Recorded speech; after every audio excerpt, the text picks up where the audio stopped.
नमस्कार दोस्तों, हम हैं एकता शर्मा और भोजपुरिया स्वाद रसोई में आप सबके बहुत बहुत स्वागत करतनी। आज हम आप सब खातिर बहुत ही स्वादिष्ट सी रेसिपी लेके आयल बनी। मूंगफली के बर्फ़ी बहुत ही टेस्टी बा, जरूर ट्राई करब जा। तो इसकी सबसे पहले हम कढ़ाई में डाल दिले बनी मूंगफली और एकरा के हमरा सूखा भूज लेवे के बा। करीबन मीडियम टू स्लो फ्लेम पर धीमे धीमे आंच पे हमरा एकरा के 5 से 10 मिनट आराम से भूज लेवे के बा। और अब देखी जब ये भुजा जाए अच्छे से तो एक जो छिलका बा ना वो बहुत ही आसानी से निकल जाए। तो इसलिए हम छिलका निकाल के दिखाता नहीं और सारा छिलका निकाल के हम अलग करके एकरा के पाउडर बना ले। तो इसलिए हम पाउडर बना के तैयार कर ले बनी, बहुत ही अच्छी तरह से बारीक सा पाउडर बना ले बनी। और अब हम का करब कि एकरा में हम डाल दे मिल्क पाउडर। मिल्क पाउडर डाले के बाद मूंगफली हमारे बटे 250 ग्राम के करीब और एकरा में हम 50 ग्राम के करीब मिल्क पाउडर डाल देता नहीं। और मिल्क पाउडर डाल करके बहुत ही अच्छी तरह से मिला लेवे के बाद मूंगफली की बर्फी बहुत ही स्वादिष्ट और बहुत ही टेस्टी बन के तैयार हुई। आप एक बार करके ज़रूर ट्राई करब और अगर आप सब लोग के अच्छा लगी तो लाइक शेयर सब्सक्राइब जरूर करब जा और वीडियो के शेयर करी अपना दोस्त और अपना रिश्तेदार के साथ में। साथ ही में हम एक कढ़ाई के गरम कर दिल बनी, एकरा में डाल देते नहीं चीनी, आधा कप के करीब हम चीनी डालब और 3 से 4 चम्मच हम एकरा में पानी डालब। पानी डाल के अच्छे से एकरा के हमरा मिला लेवे के बा। करीबन 1 मिनट में बहुत ही अच्छे से जो चीनी बा पानी में मिक्स हो जाई।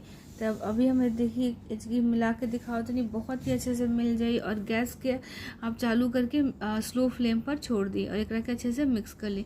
तो यह देखिए बहुत ही अच्छे से मिक्स बगल बा।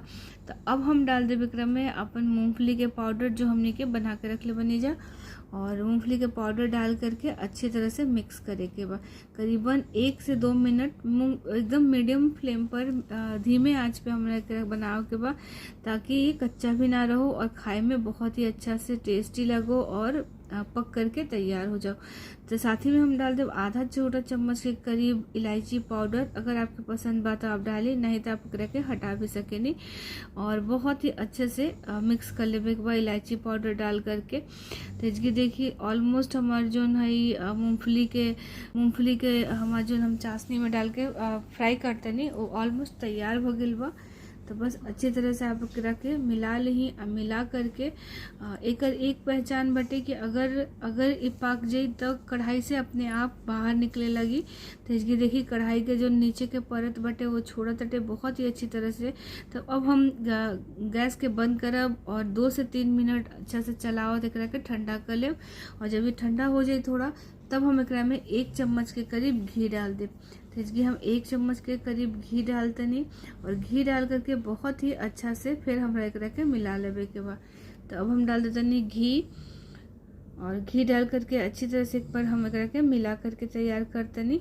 तो देखिए अच्छे से हम मिक्स कर ले बनी। अब हम क्या करें कि एक प्लेट पर हम रख ले बटर पेपर और बटर पेपर के ऊपर भी हमरा लगा देवे के बाद घी बहुत थोड़ा सा हम घी लगा दे चारों तरफ से ताकि हमारे बटर पेपर पे चिपकी ना और बहुत ही अच्छे से हमारी बर्फी बन के तैयार हो जाए। तो बस हम इसकी घी लगा देते नहीं, देखिए बटर पेपर के ऊपर चारों तरफ से अच्छे से फैलाते हुए हम घी लगा देते नहीं। और जब ये अच्छे से फैल गई तब हम एकरा रख दे फ्रिज में करीबन आधा घंटा रखला के बाद हम एकरा के निकालब और निकाल के बहुत ही अच्छा सा शेप दे के तैयार कर ले। आप चाहे तो एकरा के बर्फी के शेप दे दी, पेड़ा के शेप दे दी, लड्डू के शेप दे दी। अगर आप कोई और शेप पसंद करे नहीं तो वो आप एकरा में दे सके नहीं। बहुत ही स्वादिष्ट सा हमारी रेसिपी बन के तैयार हुई। तो इसकी हम एकरा के रख देते हैं ठंडा होके खातिर। और ये देखिए ये हम आधा घंटा में ठंडा करके निकाल लेनी है बाहरी। तो अब हम एकरा के शेप दे करके तैयार करते नहीं। बस अच्छी तरह से आप एकरा के काट ली और एक एक करके अलग अलग करके रख दी। और जब ये ठंडा हो जाए बहुत ही टेस्टी लगी, आप एकरा के अब ट्राई करी। तो भेजिए हमारी बर्फी बन के मूँगफली के बर्फी बन के तैयार हो गई बा। अगर आप सब लोग के वीडियो पसंद आयल हो तो ज़रूर लाइक शेयर सब्सक्राइब करन मत भूलें और बेल आइकन ज़रूर दबा दें। बहुत ही टेस्टी और बहुत ही हेल्दी से रेसिपी के साथ फिर हम आप सब लोग से मिलते हैं। तब तक अपना बहुत बहुत ध्यान रखो। जा बाय बाय।